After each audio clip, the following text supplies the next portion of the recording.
What's up, ladies and gentlemen? I'm Dookie Betts. This is going to be vlog number 6. Playing a little home game tonight. Same sort of stakes we always got, 25 cent, 50 cent. Might get a little bit bigger than that. I think we'll have a good group of pals playing. If you enjoy the content, make sure to like, comment, subscribe, do all the fun stuff. And yeah, watch me turn my sand into gold.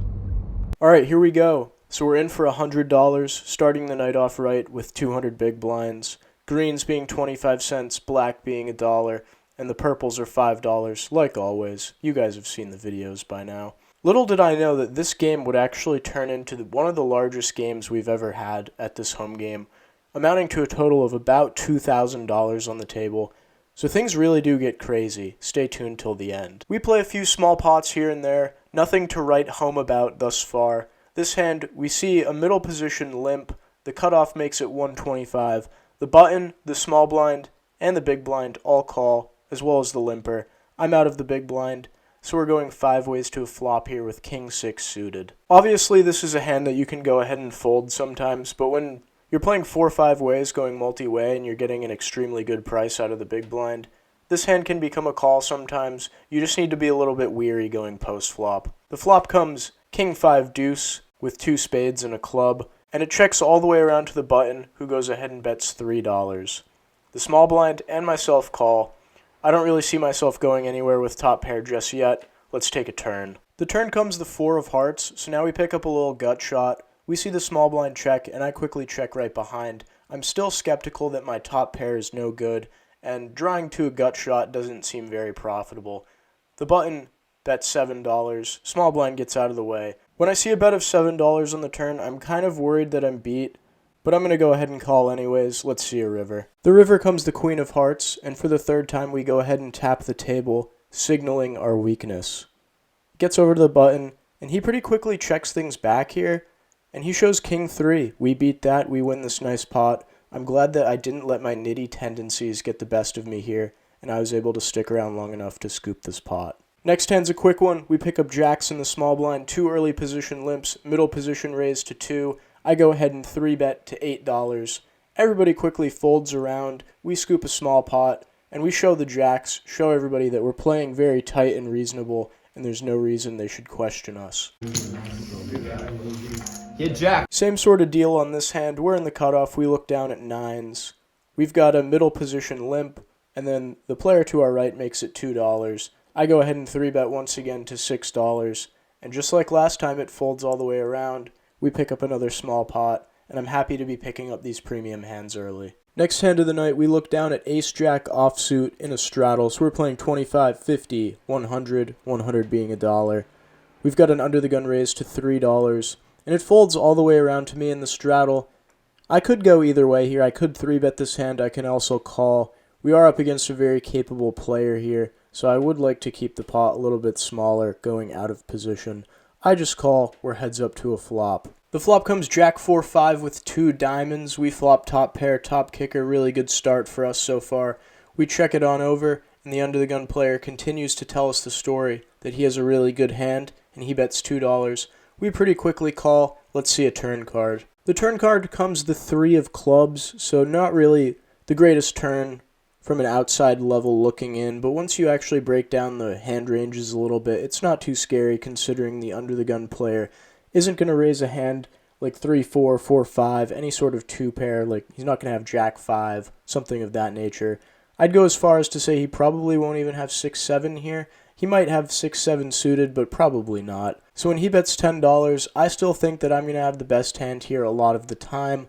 I stick in the call. The river card is the queen of spades, and in real time I did think about like putting out a little block bet here, something like $4 or $5, just to try and show down as cheaply as possible. I wasn't the biggest fan of how this board ran out, but eventually we do decide on a check. Reason being that this is a capable player we're up against, and I do think if he has a bluff, he will continue to bluff. We do in fact beat all of his bluffs, and then we lose to only a little sliver of value, hands like aces, kings, and queens. When the action gets over to him, he decides to bet $17, and I'm not really in love with this spot, but as played, I really don't think I can fold. I don't arrive to this situation with any hands that are better than what I currently have, so that makes this hand a pretty clear call. I flick it in, and we're good against a bluff. He says nice call. Really good pot to win, happy with how I played that hand. Next hand we look down at pocket nines in the big blind. We're playing a straddle pot, so the under the gun player is in for a dollar blind. It folds around to the button, and he makes things 350. Small blind gets out of the way. I call the 350, and the straddler raises things up to $13. The button pretty quickly folds, and here I'm kind of getting a good price to go ahead and call. I could maybe 4-bet, that seems a little out of line. Folding also probably not the worst option. We decide to stick things in and take a flop here with pocket nines. Against a nittier opponent here, I would have no issue just folding this pre-flop, but this player has been very active, so my call does make a lot of sense, I think. Flop comes ace, queen, ace, and I'm going to start here with a check almost all the time. This board is going to be really good for the 3-betting range pre-flop. He's going to have a lot of ace-x in his range, as well as a handful of overpairs that are beating us, and he's also going to have some queen-x too.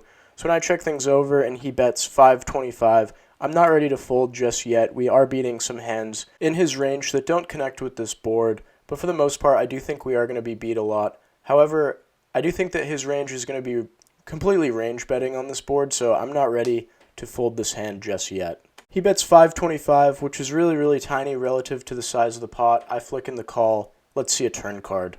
The turn card comes the 5 of diamonds, really changes nothing in terms of the overall dynamic of this hand. If he had us beat on the flop, we're still beat on the turn. He's not going to have pocket 5s here ever. So once again, I start with a check, and he pretty quickly checks things back. Let's play a river. River comes the 6 of spades, and this board runs out in a really dry fashion. There's no straights, no flushes, pretty just dry board overall. And I can do a lot of things here. I can check call. I end up deciding on just block betting. I bet $5, and he beats me into the pot. We end up losing to king-queen. But that being said, I really don't hate this line whatsoever. I think if I check, he's going to go ahead and bet something like third or half pot, and we're just going to be forced to call here a lot. I'm not entirely convinced he has anything that is beating us. So overall, I really don't hate my block bet.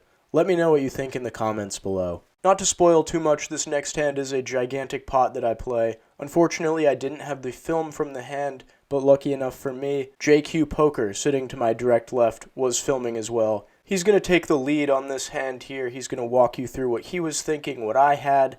I was playing out of the small blind to his direct right, and we play a gigantic pot. If you like his hand analysis, or you like anything about how he played this hand, go check him out. Links will be in the description below. Very good content, I highly recommend. JQ, take the lead. Thank you, Dookie Bets, for letting me do the hand analysis for this one. We'll be in the big blind for this hand, peeling ace-jack offsuit. There is an under the gun and an under the gun plus 1 straddle and double straddle on. So we're playing 25 cent, 50 cent, $1, $2. It's going to fold around to the small blind, which is Dookie Bets, who's going to flat. We're going to squeeze it up here with the ace-jack off. We had been given a lot of action in this game. It's our first time playing in Dookie's game, so we'd like to splash around and give some action. We squeeze. He's going to call. Actually, for this game and how I was playing that day, ace-jack is toward the top of my range, so we do have to keep that in mind. He definitely could think we have much weaker hands in this spot than ace-jack off, as crazy as that might sound. He checks. We're going to go for what I think is too large of a sizing. We go for 20 into 23. I think this should be smaller. I do like to size up on these flush draw boards. Again, the board is queen, deuce, jack with 2 clubs.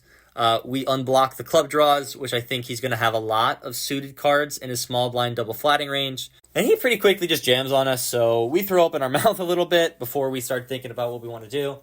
I think he has a lot of club draws or maybe some straight draws like some 9-10 or king-10 here.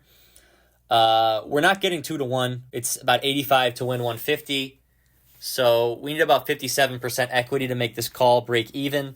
Obviously, we'd like more. If we take a look at his hand distribution and what he could have here, if we're up against a club draw, we're actually doing quite well. We have over 60%.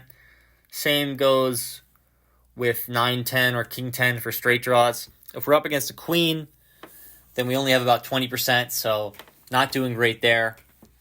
So we're in the tank. It's obviously a tough decision.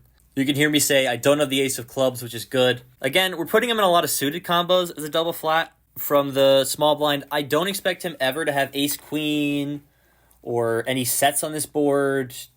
No aces, no kings. I was 3-betting a lot.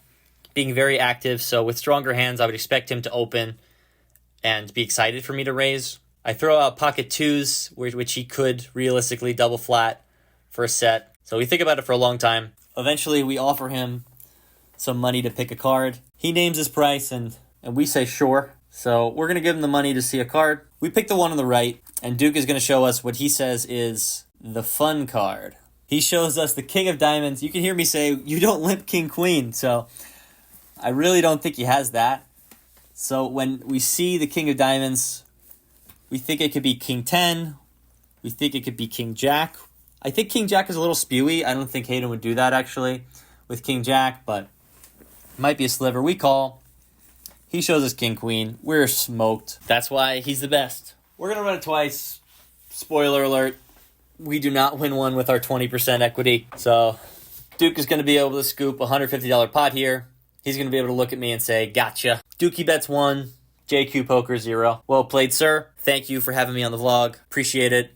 And thanks for the post-session needle having me do this hand analysis. After this hand, we're up to about $250 in the stack. Once again, beautiful hand analysis from JQPoker. If you like his stuff, go check it out. Link will be in the description below. And most importantly, thanks for the huge donation. Very much appreciated. This next hand, we pretty quickly look down at Pocket Kings. Really, really good hand. We've got 2 middle position, late position-ish limps, and we have the cutoff raising to $2. I go ahead and 3-bet things to $6. Folds around to the big blind, who cold 4-bets here to $16. This player is on the tighter side for sure, so when he does this, I think he has a strong hand, and obviously I'm just going to try and get things in. I pretty quickly just go all in, and he hits the tank. Eventually, this player looks at me with pain in his eyes and lays it down. He later said he had pocket jacks, so he made a really, really good fold against us. Maybe we shouldn't have gone all in here. Maybe we just slow play this. But still, I think when we're getting hit with the cold 4-bet in a nice little home game like this, it's probably not a bluff at a high frequency, so I'm happy to try and get the money in whenever we're going to be good. This next hand, I hit record a little bit late, so I missed some of the beginning action. We've got an under-the-gun limp, and then a limp from the middle position as well as the button. I look down at ace-queen offsuit, and I go ahead and 3-bet things to $5 out of the small blind. The big blind then makes things $25. This is JQPoker we're talking about. He has been playing pretty splashy this entire night, so I'm not entirely convinced he has me beat. And then when we see the under-the-gun limper cold call the $25, I just figured JQ might not have as good of a hand as he should have, and this original limper is probably always just going to be dead money in there. He kind of made a remark like, oh, it's only money, right? So I go ahead and stick things all in. JQ snap calls, certainly not good for us.